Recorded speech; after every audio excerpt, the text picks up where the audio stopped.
You guys voted for it in our recent poll, and it is here, the Monaco Grand Prix of 1984, one that is very famous for fans of a certain Ayrton Senna. But was Senna robbed of victory in 1984 at Monaco? Was the race red flagged correctly? Is there a big grand conspiracy back then to try and deprive Senna of his first victory and give Alain Prost more of an advantage in the championship in 1984? Well, there's a lot of cool theories, a lot of interesting theories when it comes to this race. It's very much a fabled Grand Prix in the history of Formula One, and I'm here to talk about it and give my thoughts on whether there is some grand conspiracy in Formula One, because we love a good conspiracy here on the channel, guys, and I know you guys too, probably why you voted for this race. So let's dive in, guys. Here's everything that you need to know about the 1984 Grand Prix in Monaco and whether Senna was robbed of his first victory in the sport. So the Monaco Grand Prix was the 5th round of 16 in 1984.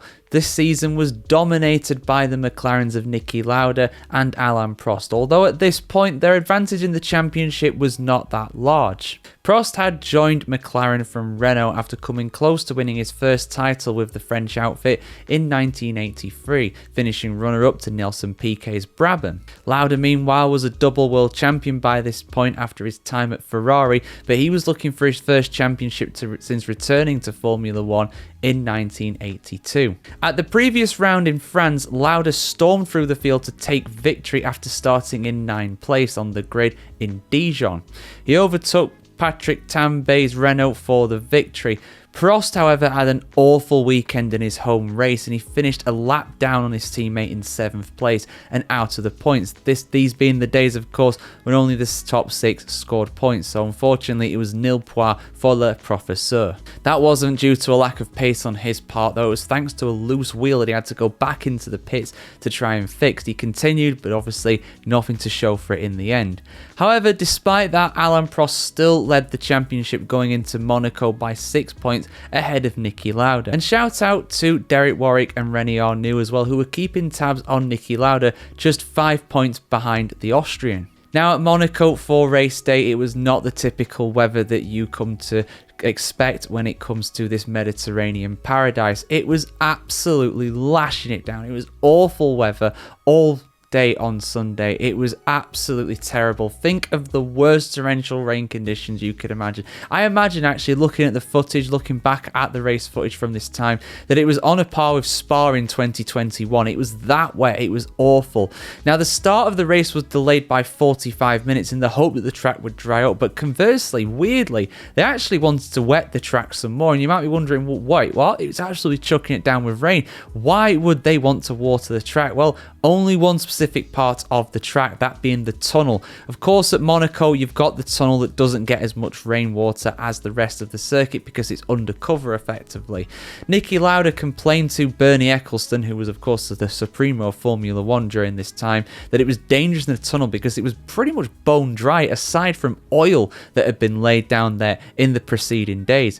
Bernie did what Bernie does. He made some calls, got some people to do some things, and a fire engine went onto the track, don't worry, before the race, and started to wet the circuit, something that you very rarely see in Monaco, but it had the desired effect. It made the difference between the tunnel and the rest of the track a lot less pronounced and washed away a lot of that pesky oil as well. Now, at the start of the race, it was Alain Prost who took pole position, and he led away from pole at the start. However, there was chaos behind him.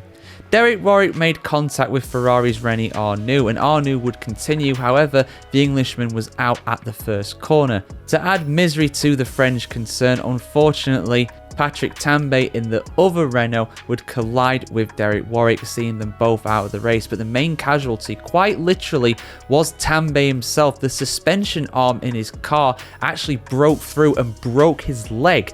Both Renault drivers suffered injuries, this being the days when Formula One was nowhere near as safe as it was now. Basically, the guys' legs were literally in the front wing, if you can imagine that. It was a very, very dangerous time in Formula One. Tambay broke his leg, like I said. He missed out the next round in Canada, but somehow he returned for Detroit shortly after that. These Formula One drivers back in the 80s were absolute superheroes. I don't know how they did what they did, really. At the front, though, Prost was facing a challenge from Nigel Mansell, torrential. His Lotus was closing in on lap 9 and he got past to lead a Grand Prix for the first time. At this time in Formula 1, he was very green, he was very inexperienced, and unfortunately, he slid off the track around 6 laps later, handing the lead back to Alain Prost. Now, Niki Lauda, like he was making a habit of in 1984, was making his way through the field, but unfortunately for him, a brake issue caused him to spin out of the race, and at that point, it seemed as though Alain Prost was going to be pretty much unchallenged. Most of the field had already spun off the track, had damage, had electrical problems, literally the electronics of these cars being flooded. Such was the torrential rain that was absolutely unrelenting during this time. But there was another challenger on the way. Not his teammate, of course, he was out at this point, but a certain Ayrton Senna. Senna qualified a relatively unremarkable 13th place in his Toleman, but was making his way through the field like a hot knife through butter. He kept his nose clean and despite having a relatively uncompetitive car, was catching Alain Prost right around 3 seconds a lap. Now at this point, Prost was very much feeling the pressure. Even in the days before regular radio communication, he would have had an idea of what was going on because of what was being said on his pit board. He was being caught and reeled in at a rate of knots, and at that rate, with Senna's pace advantage, he was probably going to be able to catch Alain Prost and pass him pretty quickly. Prost at this point was pretty stressed out, to say the least. Like I said before, he was having a brake issue just like Niki Lauda, the one that put him out. He also had a misfiring engine during points of this race, and like I said, the rain was absolutely relentless. He waved to the race officials to try and stop the race, and they heeded his request, putting the red flag out after 32 laps completed. Prost stopped by the finish line and Senna went through to take what he thought was first position and the Grand Prix victory. His arms were out of the cockpit. He was celebrating. He thought that he had won the race, but because of the red flag rules in Formula 1, the results were taken at the end of the previous lap, hence why Prost pulled off to the side of the road. Le Professeur, probably knowing the Formula 1 rule book off by heart and back to front, and in probably 3 or 4 languages. So, rather controversial end to the race, and I will get into, of course, the different conspiracy theories and the background when it comes to this. But let's have a look at what the results of this actually meant for the championship. So, because the race was red flagged before even half distance had been completed, only half points were awarded. Now, back in 1984, the point system was different. Like I said, only the top 6 scored points during this time, and the winner only got 9 points compared to these days, where it's 25 points for the victory. So at half points, that meant that the winner actually got 4.5 points, second place got 3, third got 2 points, fourth got 1.5, fifth got 1, and sixth place got half a point. This meant that Alain Prost, leading the championship, extended to 10.5 points ahead of Niki Lauda, who remained in second place overall. René Arnoux was eventually classified in third. Don't worry, we'll talk about the Tyrrells and the controversy around them, of course. But Arnoux was eventually classified in third place, so because of that, he rose to third place in the championship as a result. Despite his retirement, Derek Warwick remained in fourth place in the championship, with Elio De Angelis, who scored 1 point for fifth place, remaining in fifth place in the championship. As for the other points paying positions, like I said, Prost won the race, Senna in second, Arnoux was third, Keke Rosberg was fourth place, Elio De Angelis was fifth, and Michele Alboreto was in sixth place, the final point scorer. Piercarlo Ghinzani was seventh place in his Osella, so close to getting his first points in Formula 1. However, he would later get 2 points for fifth place overall at the absolutely farcical Dallas Grand Prix later in 1984. No, COTA was not the first time that Formula 1 went to Texas, although Formula 1 will want you to believe that because the Dallas Grand Prix was an absolute joke in 1984. That's probably another video for another day. An absolutely wacky time in Formula 1 for sure. The final classified runner was Jacques Laffite in 8th place in his Williams. So there's a few different conspiracy theories and a few things we need to talk about before we sign off this video. Let's first start with the question that a lot of people asked when it came to the topic of this video really. Was Ayrton Senna robbed of a victory at Monaco in 1984? Well, if you glance at the race, if you look at the results, if you look at the race reports, if you watch the Senna movie, you'll be very much left with the impression that Senna was robbed of victory here. I very much thought that as well when I watched the full broadcast of the race, because it used to be on YouTube. I'm not sure if it still is. It might still be hiding there somewhere, although I imagine that Liberty Media and Formula One took that down many, many years ago. They're very protective over their intellectual property. But now, looking back on things, I think overall it's a lot less black and white than that. It never is quite that simple in Formula One, and there's a lot of cases for and against when it comes to different aspects of this Grand Prix. So Senna was catching Prost at a rate of knots, but if you're playing devil's advocate on this one when it comes to Prost, you may well believe that Prost might have fought for that position very hard. After all, passing is one thing and overtaking is another, as the great Murray Walker said on many, many occasions, and that definitely applies to Monaco. However, Senna had overtook a number of different drivers by this point, and another driver who was making his way from the back of the field as well was very much doing the same thing. More on him very soon. Now, some people might think that Prost might have got the elbows out and made things difficult, but to be honest with you, in that situation, I don't think that Prost would have fought too hard, really. And at the same time, I also think that Prost may well have not had an opportunity to actually defend. I think that Senna was just that much quicker, he would have got past him anyway. And you look at what happened with Nigel Mansell as well. Nigel Mansell was not a championship challenger in 1984. So was Senna as well. He was in that same bracket. And Prost did not really fight Mansell that hard. I don't think he had really a choice in that matter either. So I don't think that Senna would have struggled to get past Prost had he caught up. But there is something else to bear in mind as well, as a YouTube subscriber of mine, Deep in the Woods 8078, thank you very much for your comments on some of my recent posts.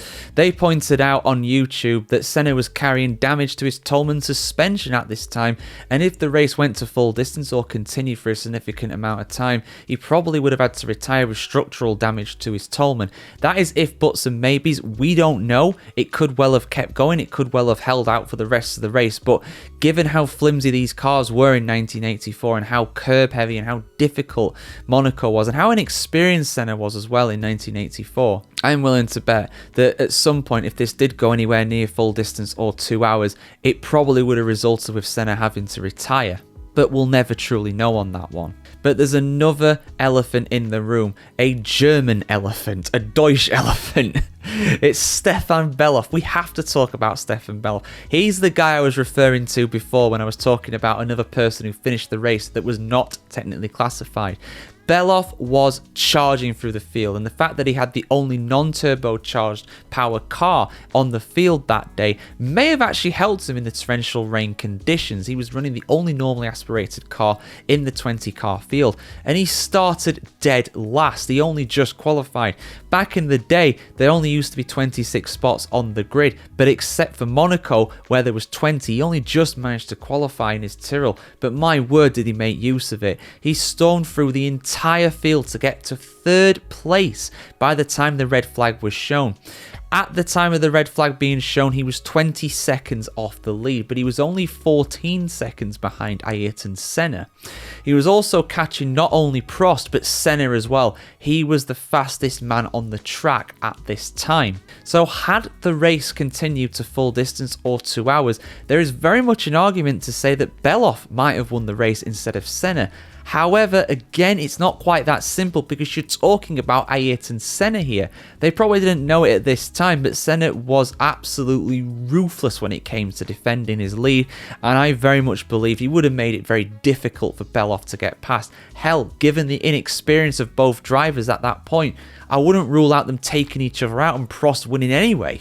That's also a possibility. We'll never know. These are if, buts and maybes. This is over 40 years ago now.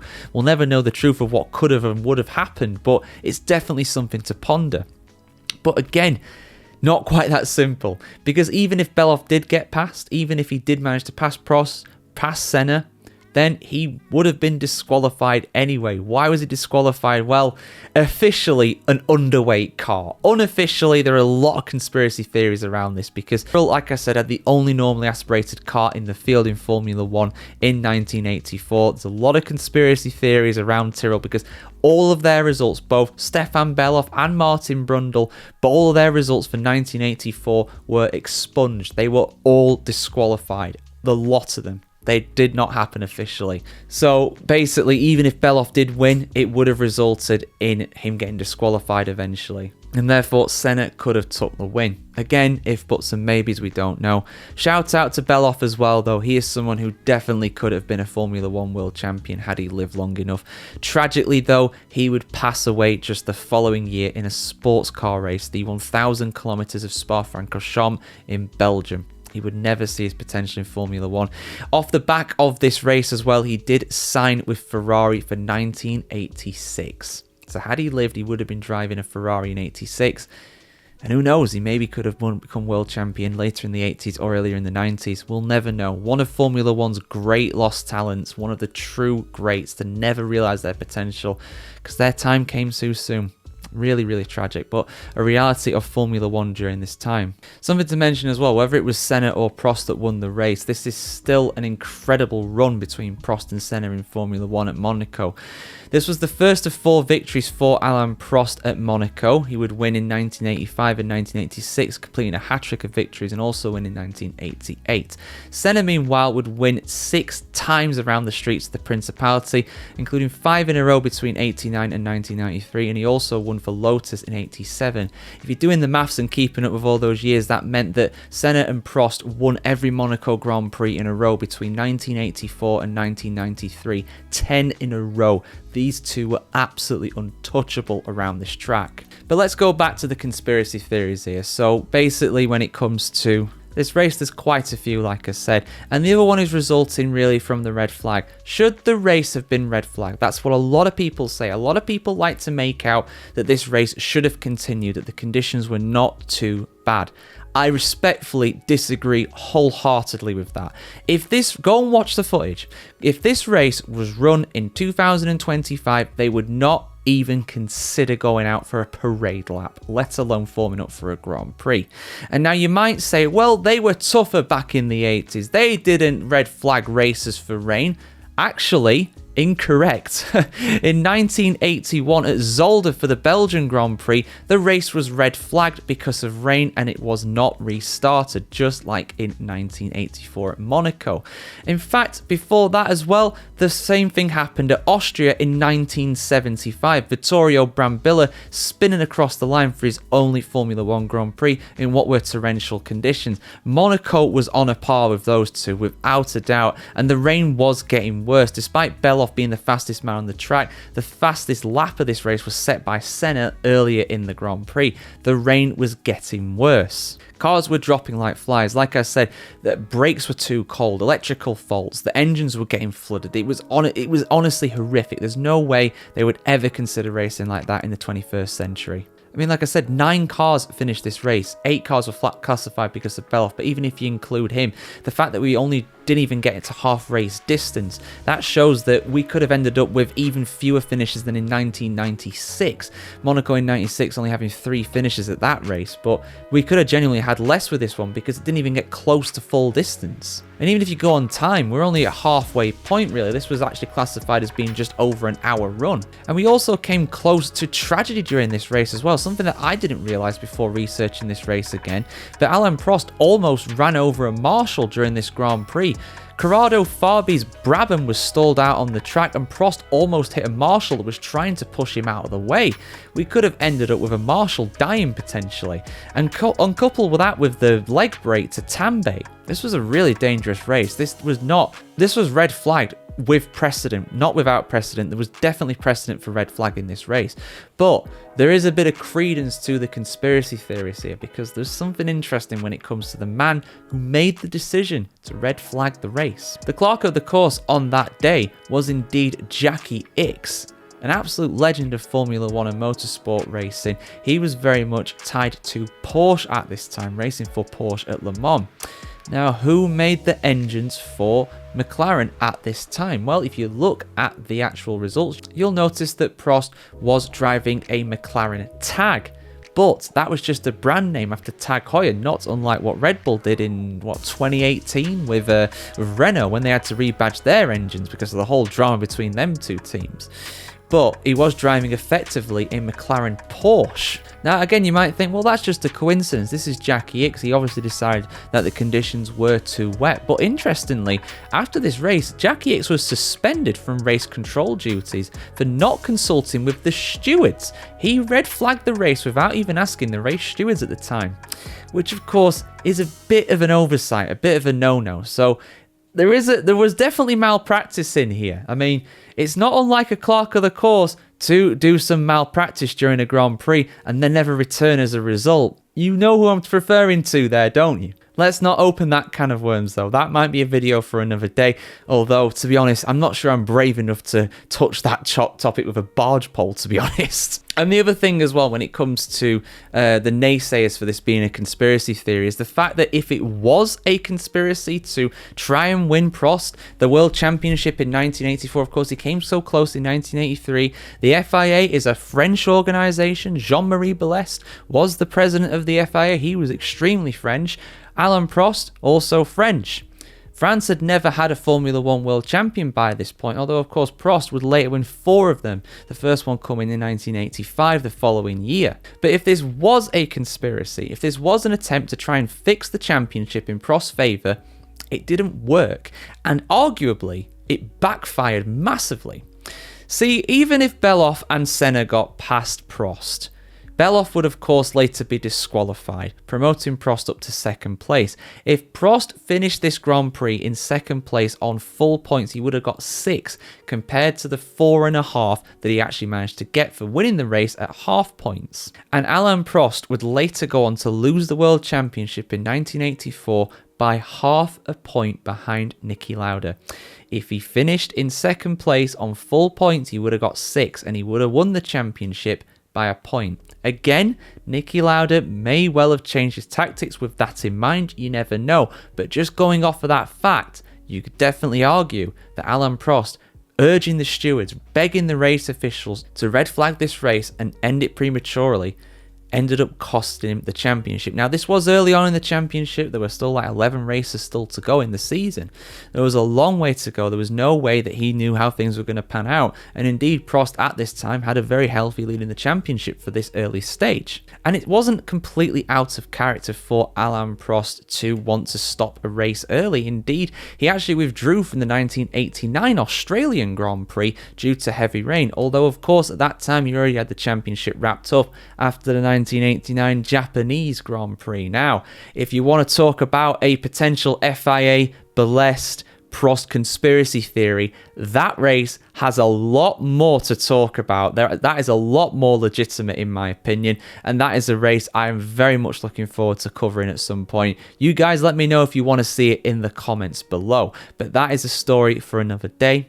Interestingly as well, Niki Lauda was the only driver to ever win the World Championship without claiming pole position in that particular season. Incredible stuff. Lauda would have one more season in Formula 1 in 1985, but would retire from the sport for good after that season. Ayrton Senna moved to Lotus for 1985, replacing Nigel Mansell, who went to Williams.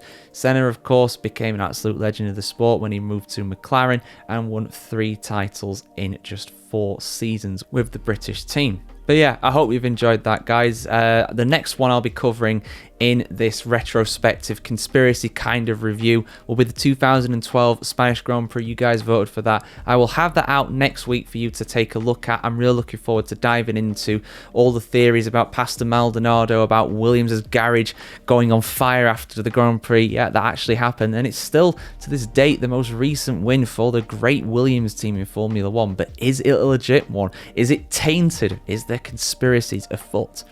We'll dive into all that next time, guys. But yeah, let us know what you think. Do you think that this race was a fix? Do you think that there was a conspiracy to help Alain Prost during this Grand Prix?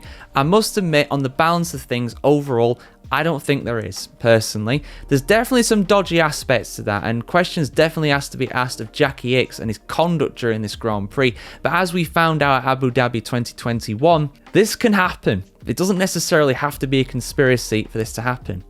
Or does it? Have your say in the comments below. Hope you enjoyed this, guys. I really enjoyed making this one of my favourite races of all time. Absolutely iconic by Ayrton Senna, hence why the Brazil shirt is on. You can't talk about Monaco without talking about Senna. Like, share, comment, subscribe if you want to see more like this. Have a fantastic day wherever you are in the world today, and let's hope for a drier and safer Monaco Grand Prix than what we had 41 years ago.